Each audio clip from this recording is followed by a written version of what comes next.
Hey, this is Matt once again. We're about to another video, and this is the second of the two requests for Isaac. Thank you so much for that.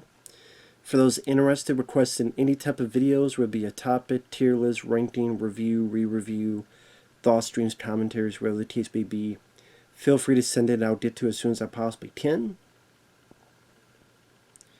And this is for The Skin I Live In from 2011 that stars Antonio Banderas. And this is one of those films that, while I do have issues with it, I think the film's a tad long, at like 2 hours.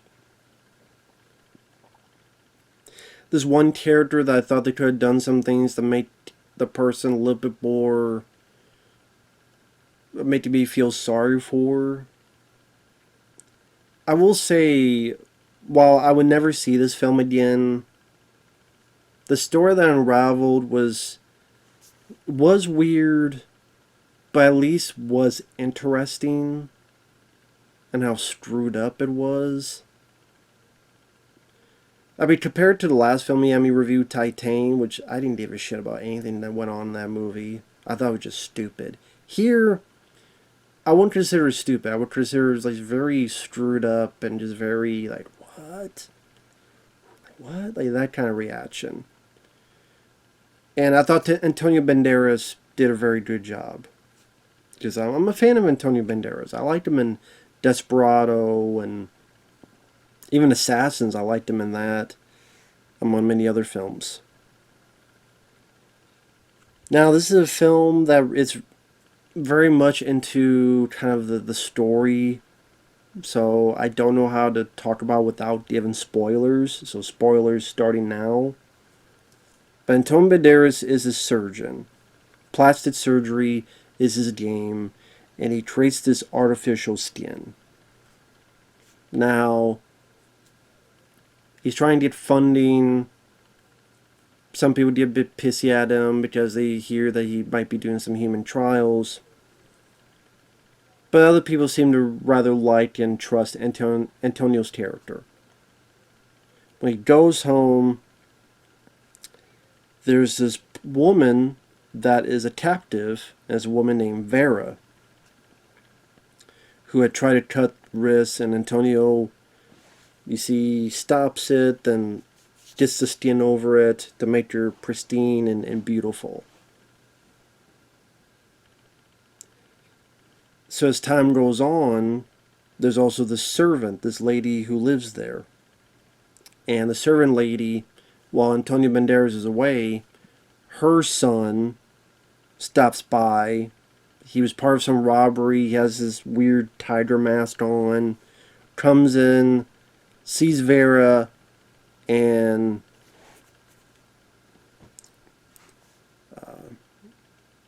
grapes her. I'll put it that way. Tied his own mom up, grapes her. Antonio Banderas finds out, shoots the guy, kills the guy. As the story unfolds, you find out that Antonio Banderas, who's this real psycho, but he plays things very calm, very collected. His wife was this girl named Gal. Not Gal Gadot, not Gal Gadon. She was in an accident. She got very badly burned. At one point, she saw a reflection. She jumped out the window, ended her life. Sally did it in front of her daughter named Norma. Time went on. Norma grew up. There's a party. She still has mental difficulties because of what happened and seeing what happened to her mom. She's out with this guy named Vicente. And they're getting drunk, they're making out. This music plays that reminds her of her mom, what happened to her, so she goes into seizure. The guy doesn't know what to do, so how to stop the seizure, he slaps her. Now he's scared. I thought that his actions here, I'm not 100% behind, because he just kind of leaves her. I get being scared and not knowing what to do, but then you go back in the party, you tell people, please get this girl a doctor, not fucking leave. So that's where, I don't know, I'm sorry for, I felt a little less sorry for this guy, but that's one of the things I would change, is how that scene played out. Antonio Banderas comes out, sees his daughter there, wakes her up, or tries to wake her up, does so, and then she, in her delusional mind, thinks that Antonio Banderas did something to her.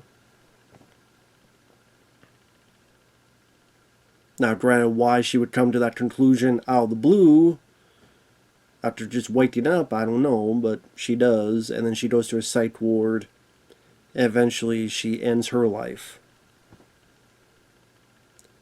Now, and this is heavy spoilers, Antonio Banderas had seen that guy Vicente leave. So now he's like, well, wait a minute, my daughter went this whole delusion. The last person she saw was this guy who just left the scene.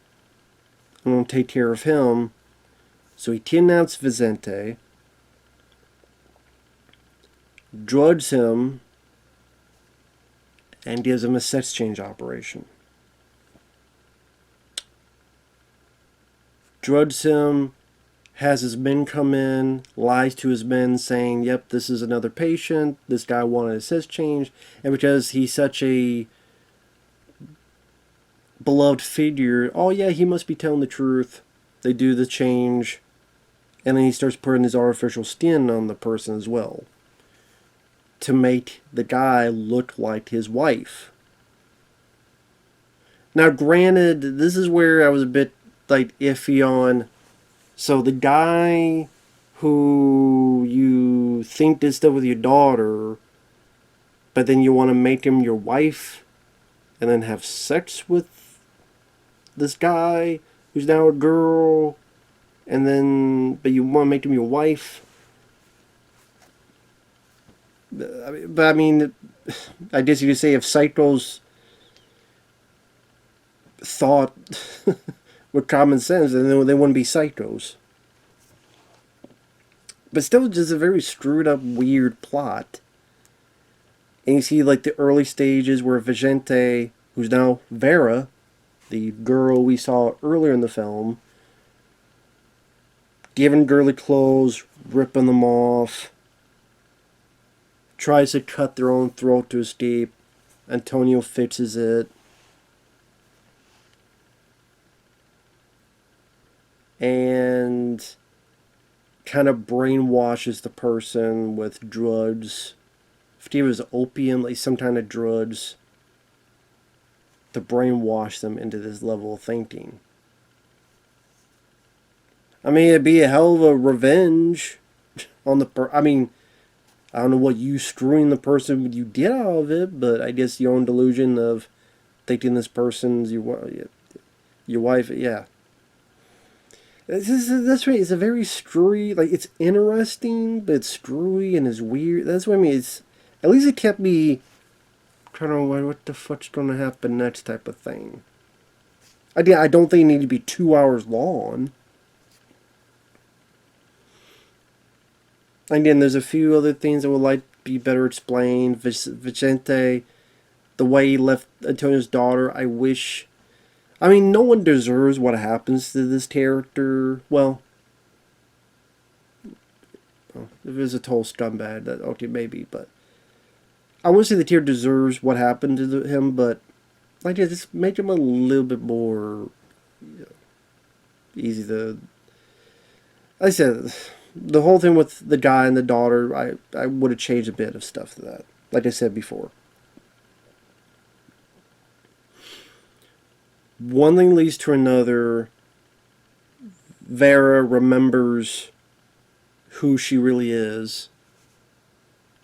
Because I think like one of Antonio's co-workers kind of mentions something about it. It gives a bit of a spark. Gets a gun, shoots Antonio, shoots the servant, leaves, goes back to his mom's place, says, "This is who I am." Now it cuts, and it's funny, I'm talking about the running time. This I wish was longer. I wish we could have seen the mom's reaction, and then there's this other woman who's there and their reaction. To see more of their reaction, and whether it's a HUD, and like this kind of like a more of like a relief for all the stuff that's happened.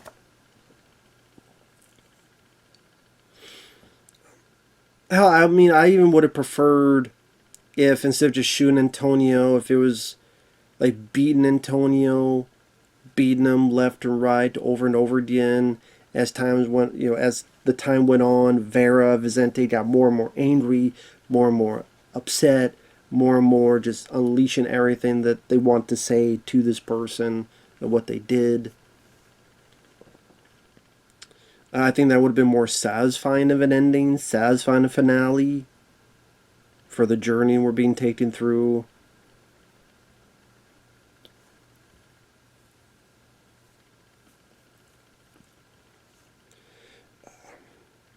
Maybe even a bit more about maybe this person is apologetic for what happened to your daughter, but doesn't mean this you should have done this to me, and yes, I should have done stuff differently. Like those type of, a little bit more of those type of conversations, I think would have been nice and prevalent to see.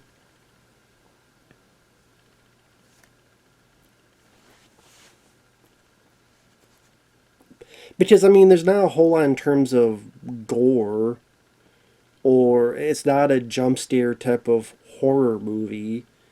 It's more of the realization of, ooh, that's what's happening. Okay, like that type of thing. The acting I didn't have an issue with. The look of the film, the way it's shot, I didn't have no issues with that. It's definitely a slower type of movie. But I mean, did I hate the film? No, I didn't. I found the film at least interesting in his own fucked up way. And Antonio Banderas, I did think did a good job. In a way, how these things of almost, I don't want to call it melodrama, but the way that stuff's intersected with each other and things are revealed, you go, oh, okay, oh, that's why, oh, that's why, oh, okay. But there's certain flourishes as well as a tightened pacing and a more either satisfying ending in terms of the way Antonio Banderas' character gets killed, and also in terms of the finally meeting back with the guy's mom and etc. Just that I think they could have embellished a bit more. But as is, I don't know if there's a dubbed version. The only version I could find is a foreign version with subtitles. So it depends how you feel about those type of movies. Just some people don't like subtitled. They don't want to read subtitles. So I don't know if there's a dubbed version. But it's definitely, to repeat myself, at least the story was somewhat interesting. I'll give you that. And different type of character for Antonio Banderas to play. I do wish there were times we could have seen a bit more anger, rage, at least little spurts come out. There's almost the entire movie he's this calm, collected guy. I think that a rage spurt here and there would have been nice to see. That even this person can lose his cool in certain circumstances. But as is, it was a one-time watch. I've never seen it again. But hell, I would prefer it over Titan. So take that for what you will. Thanks for watching. Take care, and we'll see you guys later. Bye-bye.